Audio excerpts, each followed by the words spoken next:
Hi, it's Michael Dunn here with another Mentor Match chat, and I'm really happy to be joined again by Paige Mead from Paige Mead Recruiting and Rob Hayes from Getsy Dental and Biplane.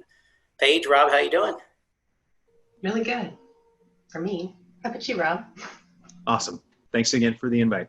Thanks, guys, for joining me again. If you didn't catch the previous chat with Paige and Rob, make sure you go and check that out. I'm so happy to have them with me again today. And today, we're gonna talk about rejection, everyone's favorite topic. So I want to jump right into it. At the end of our last chat, Paige had mentioned that our conversation had sparked a memory of a rejection story that she had. So we basically use that as a springboard for today's topics. So we're going to talk about rejection. Paige, tell us about your rejection story. Absolutely. Okay, well, so I want to put this at about maybe 10 years ago, working in an organization where one of the leaders was a particularly popular mentor among the company. And so I remember why it was important to me. I was kind of in a situation where I didn't know what to do next in my career. And I could see that this leader was influential. He had a lot to impart, and he liked doing it. And he was kind of pulling his favorites together, which is not something that I saw at the beginning. But they had all gone to the same graduate school. They had all worked together on a regular basis, but I didn't really see it that way at the time. I asked my direct boss about, hey, what do you think if I can, go and kind of get some of the mentoring with this group? They're doing a lot of things I'm curious about. And so I sent him an email. Really pretty straightforward. I know you like mentoring, and I'm looking for one right now. I was at the time thinking I was going to go to grad school. And so I'd had my bachelor's degree in sociology, and I was thinking a lot about organizational development and some of the things, ironically, I get to play in all the time now. But it wasn't one of the graduate degrees represented in this group. And just to cause myself a little more trouble, I didn't pick the grad school that they all had come from. So you'd think I would have been paying a little closer attention to how this group was forming. But I sent a quick email. Hey, just want you to know, this is what I'm looking for. I can see that you've got something going with this group. I'd like to be a part of it if I can. Not only did I not get a yes, I didn't even get an answer. And so I thought, well, he's busy, I'm going to give him the benefit of the doubt. So this was before people used the term ghosted, right? So yes, okay. It was. And this was all in one company. Yeah. So it's not like you're going to hide here. So at the time I thought, well, he is legitimately really a busy guy, and he's got too many mentors on his plate right now. And so, I'm proceeding. By this point, I've gotten my acceptance to grad school. I'm kind of excited about it, but the truth is I was only going to grad school because someone had advised me that it was the next point of my career and I ought to get that graduate degree. And so I get the acceptance. I'm like, woohoo, getting ready to go. And it was a class it was a remote class. So I could stay with my full-time job, and I could spend an additional amount of time getting my grad degree over the space of about 18 months to 24 months. So I sent him another message. Hey, I know you're way busy. So, if this doesn't work for you, I won't take it personally. Just tell me, Nothing, completely ghosted 100%. And it was at this point that I sat back and I went, ouch. Okay. He knows this is a small company. He knows that I'm going to pass him in the hall every day. And he has not answered 2 direct, short emails. So the answer is very clearly no, but it kind of came with a sting to it at that time. But it was a turning point for me, because as I realized what had happened and I stepped back and I looked at the dynamic of his group, of the other leaders, not only did I realize that's not a group that fits me, A, but B, I don't want to go to grad school. And C, I don't belong in this company either. So it was a monumental moment of just recognizing, wow, no matter how hard I plow in this direction, I am not going to get anywhere. It Yep. is not the road I'm supposed to take, and it's not the road that's going to feed me. So it was monumental. Last week when this popped up, I realized I hadn't even thought about that in years. That's like 10 years ago. And then on top of it, articulating what was at the heart of it, because there were so many ups and downs in that, but just the time of trying to give him the benefit of the doubt, realizing I was getting a very clear no, and then stepping back and going, wow, this is important. Yeah. Yes, ouch hurts, but whoa, what did he just save me from? Right. You know, how many more years would I have gone tunnel vision towards something that really wasn't right for me? And now I'm running my own business, and I never looked back once I did it. So yeah, there's my story. Yeah. Wow. I mean, one thing that a couple things come to mind when you tell that story, and I'll try to be brief here. First, I think back to our last chat, and we kind of ended that chat speaking about being intentional, especially when seeking a mentor relationship. Mm-hmm. And it seems like, perhaps maybe the introspection and the intentionality maybe, wasn't as high in your particular case, because like you said, well, you'd been told you need to go to grad school. And so, there seems like you just kind of, not say you didn't think about it, but kind of just sent this email. You're right. Yeah. And then maybe, more on the topic of what we're talking about today, rejection, that instinct I think we all have to take it personally, right? Like, that this is a commentary, or in that case, lack of commentary on your character or something to that effect. Right. And I think that's something we have to safeguard against, especially right now, whether it's a case of reaching out to a potential mentor for help, or, reaching out to a hiring manager if you've been laid off or something. This is, 9 times out of 10, maybe more than that, this is not personal. No, you're right. You're right. Yeah. So Rob, I don't, what thoughts do you have on Paige's story there? Well, there's a couple things that jumped out at me. One of which I've been incredibly guilty of in my own life, which is looking at somebody else's plan or adopting somebody else's plan that they see as ideal, and not putting enough effort and energy into figuring out what it is that I really want, or having that seed but questioning it because everyone else is saying that you should go this way. Sanctioning it, yeah. Mm-hmm. So huge kudos to you for recognizing that and pulling the parachute when it was appropriate to do so. The other thing that I, on the same note from your story there is what can I learn from this experience, whatever that is, whether you're trying to seek mentorship or, applying for a job, what can I learn from this failure? And call it a failure, call it just, a change in direction, what have you, but it's always important. Call it a failure. It was, yeah. It's not always easy, and it requires a case of humble pie to do so, but take a look at what could I have done differently. What were the circumstances that, led to this that were out of my control. Like it was the wrong graduate school, right? It was a group that was preforming under some pretext that didn't really apply to me anyway. So anyway, thanks for sharing that story. That's a good one and really powerful. And a question I had for you in sort of thinking about this conversation we were going to have today, I certainly have a lot of folks reach out to me looking for, sales career opportunities. And I try to be very open to at least the first conversation.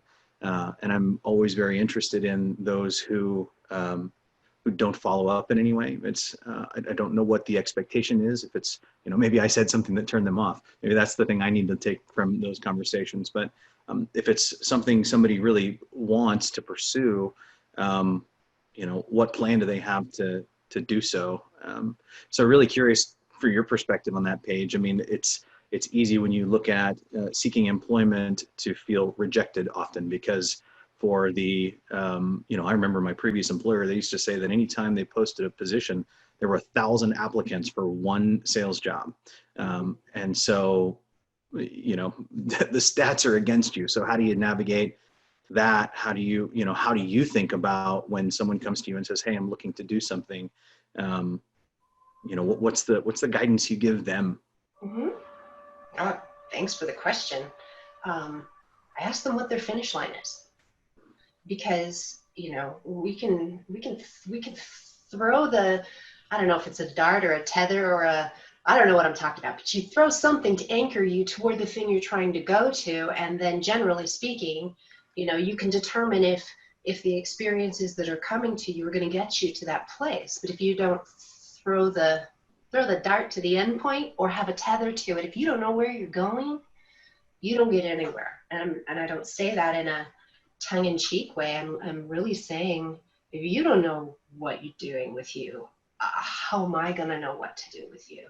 And I think that's a subconscious question at the heart of just about every interviewer out there, whether they know it or not.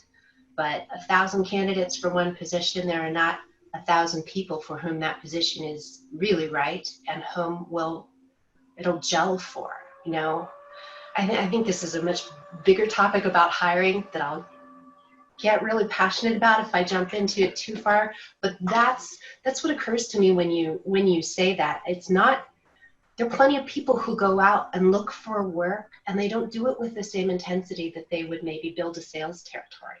Yeah. The idea of that follow-up for some reason just doesn't seem congruent to them, but it is absolutely the same, 100%. And if you don't know, you were going to walk into an office and say, I'm really curious about selling you something.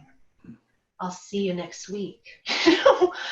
There's nothing there for anybody to hold on to. So that's what occurs to me when you say follow-up is that person wasn't committed before they reached out to you in the first place. But to jump back to that story I told, over the past week, I've realized it was just after that experience that I met you. Mm. And so I don't even wonder where that other road would have taken me if the door had opened, because it really went the right direction afterward. Yeah. Just wanted to let you know that. That's you awesome. Are one of my mentors. Ha! Look at that. That's maybe awesome. You. Well, you're amazing. You paved your own path there, sister. That's debatable. Thinking back to your story, Paige, another thing jumped out at me. And, we kind of joked about it, but so this guy was ghosting you, right? Yeah. Yeah. And so, you were trying to, just as you were talking about, you were trying to follow up. Mm-hmm. You were trying not to take it personally, or maybe you were taking it personally, wondering what's wrong with me. Someone I've known and worked with for my whole career in dental, so almost 20 years now. I've known a colleague of mine, runs his own marketing agency, once said to me, when I was seeking some advice from him when I ran my own business about similar topics, pitching concepts, pitching clients, follow-up, that sort of thing. And he said to me very simply, for him, no is his second favorite answer. Of course, he wants everyone to obviously agree to every pitch, existing clients, new clients, that's fine. But the second best answer he can hear is no, because now he can turn his energy towards something else. At least that was his mentality. And your story made me think about that, because this guy said nothing, right? So you don't know if it's no, now you can react accordingly, whatever that might be, whether it might be taking a different tactic to sell, continuing the pitch, whether it's like, okay, I'm moving on. I mean, it depends obviously on the situation, but you're not in that limbo. And, yes is great, but to me, no is a nice second answer, because at least then there's, I can react accordingly. I can ask probing questions. I can figure out what's going on. But when it's just this limbo of darkness, or, going quiet, or something like that, then where am I? Then that's this kind of weird realm of rejection. So in a way, even though we associate no with rejection, I think no can actually be a very positive outcome. Yeah. Yeah, there's two ways to look at no, right? It's either, well, there's a bunch of different ways to look at no, but not right now is a perfectly reasonable thought. I mean, in the instance of your mentor group, maybe it really was like, well, this group is pretty full right now. We've kind of rounded out what we're trying to accomplish. Maybe Mm-hmm. 6 months from now, and a different set of colleagues would have been a better or different fit. So you can either think of it as not right now. And in our our pre-call prep, Michael, you talked about sales. In sales, you have to get very comfortable with no and with rejection. It is absolutely part of it. And with that, you build a couple things. You build a thicker skin, and you build some tools around how to navigate no. There's a tool that I learned early on in my sales training. It's LAER, and it's listen, acknowledge, expand, and respond. And you don't go to respond until you have gone through a couple of rounds of that other triangle, right? Really listening, asking some of those probing questions, trying to understand, why are they saying no? Maybe a piece that's really critical to them, I didn't connect the dots to how I can actually solve that really well. So yeah, no is a perfectly reasonable answer, and it is not a personal affront to your character or being. So get comfortable with that. Just in general, get comfortable being uncomfortable. If you're trying new things, and if you're pushing, and if you're asking people for help or guidance or a job, that's not a natural, easy state in which to live. You put yourself out there, and so get comfortable being uncomfortable. And I think a lot of people are finding themselves in that situation now, right? I mean, people are being laid off. People are, unemployment is throughout the country is high, and variety, and not just our industry, but across the board. That being laid off is a rejection of sorts. Again, it's not personal.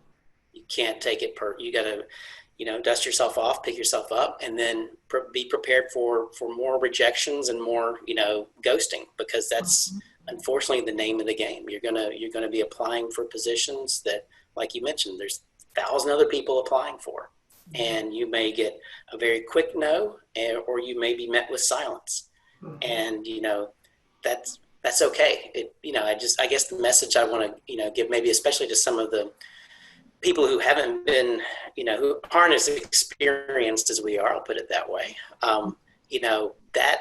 That is not a reflection on you personally. That is not a reflection of your character. And it's hard, for some of us not to take it personally. I mean, because it's not just, I'm going to try to sell, a widget to somebody, right? Okay. Features and benefits aren't there, whatever, when I'm, it's me, I'm the product, right? When I'm laid off, how can I, or when I'm, not accepted for that position, or even accepted to come in for an interview, it's very easy to take that personally because I'm the product. I put myself out there to you, and how could you not want to, learn more about me and eventually hire me? But, that's going to happen, and it's okay. And, there are people, people like us and others in your professional communities that, we're here to, to help and support you through that, because a lot of people are going through it right now. Absolutely. The other thing I'd like to highlight, Paige, you hit the nail on the head. How bad do you want it? I mean, I think about two experiences in my life, two different experiences applying for a new career opportunity. One of my first jobs in sales, I had an in. It felt like in my head it should have been a slam dunk. I was there. Showed up for the interview, probably a little too casual. I was suit and tie, but I was, professionally, I was too casual. And was shocked when I didn't get the phone call the next day that they were ready to bring me on board. And that job never materialized. And I didn't do any due diligence to follow up. And so, back to what did you learn? When I found an opportunity that I really wanted, my first foray into dental, I pursued that manager with the same zeal I would of a potential new customer. There was no job available. It was, similar situation. And then I had I had a connection, and I used that to start a conversation. But then I spent, no joke, the next 6 months, every 2 or 3 weeks, reaching out either via phone, email, sending a note in the mail from an article that I had studied on developments in dental technology. And again, all that time, there was no real position available. I was trying to create an opportunity that didn't exist, but I pursued it with every ounce that I had, as though it was the sale I had to make. And fast forward, now, 15 plus years later, I've got a career for which I'm incredibly grateful in dental.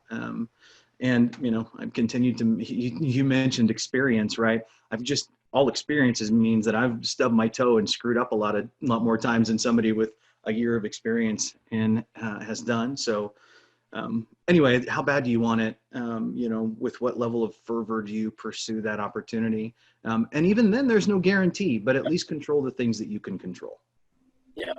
Fervor and gusto. Love it. So I've got one final thought, and then I want us to wrap it up and maybe see if we've got a few takeaways from today's chat. So just kind of the last thought here, and this is personal. I guess I'm making a commitment today because Paige, your story has really hit home with me. I think it's easy to ghost people, right? People reach out via, LinkedIn is my favorite network. And so people reach out via LinkedIn, and it's easy to get that LinkedIn message and just read it and not, just not do anything with it. I'm not, don't really know this person or what have you. So, I think that, for me, I'm going to try to make a concerted effort to, if I'm going to reject someone, to do it, quickly and not ghost them. At least, give them that, hey, thanks for reaching out, but not interested or can't help or what have you. Just because I think we owe it to each other as a global professional community to have that compassion and realize that they may be just trying to sell me something, but they also could be really going through something, right? Mm-hmm. And so. I think one of the worst things we can do is ghost one another. So I'm going to try to be, to have some compassion personally. Okay. So that's my final thought on this. So let's wrap it up. What have we learned from our chat here on rejection? Paige, what's one key takeaway for you today from our chat? I'm going to put you on the spot again. We started with you on the spot, going to end it with you on the spot. Well, thank you. Now, actually, what rings true with me the most is something that you said earlier in the conversation, that no can be a favorite answer. I like that. I agree with it, but it's a really nice concrete thought to let guide some of my conversation decisions coming forward, because I think you're right. We want to say yes, we want to hear yes, but no has its incredible benefits, and you change course on no. You make decisions on no. I like it. Yeah. Rob, what's one of your key takeaways from today? Lessons that I know I need to continue to work on is staying humble, doing the work, making the effort, maintaining that level of fervor and intensity and intentionality, and being more present. But I really like a lot of what Paige said and shared from her story. She was following somebody else's ideal plan. Figure out what your ideal plan is and pursue that with everything you've got. And then taking what can I learn from the experience, and how can I use that to redirect. That's what I would take away from today's discussion. That's good. I like it. So we've got no can be a good answer. Michael, what's your me? So for me, I'm going to kind of go back to what I think I've harped on in this, just because of the time in which we're filming this, and that is, it's not personal, and don't take it personal. Don't take it personally. So I think we've got like 4 or 5 takeaways now. So don't take it personally. We all get rejected. That's fine. In fact, a rejection or no can actually be a good answer. It can force you, as Rob said, number 3, to really examine what was your plan, and what did you learn from that, number 4. And then number 5 here goes hand in hand with that. Well, for next time, are you going at it with fervor, with gusto? How bad do you want it? Mm-hmm. And again, is it your plan? Yeah. So that's it today, I think, for our chat on the lovely topic of rejection. again, as always, thank you guys for watching. Rob, Paige, thanks for joining me. And we'll be talking at you again soon on another Mentor Match chat. See ya. Thanks. Bye-bye.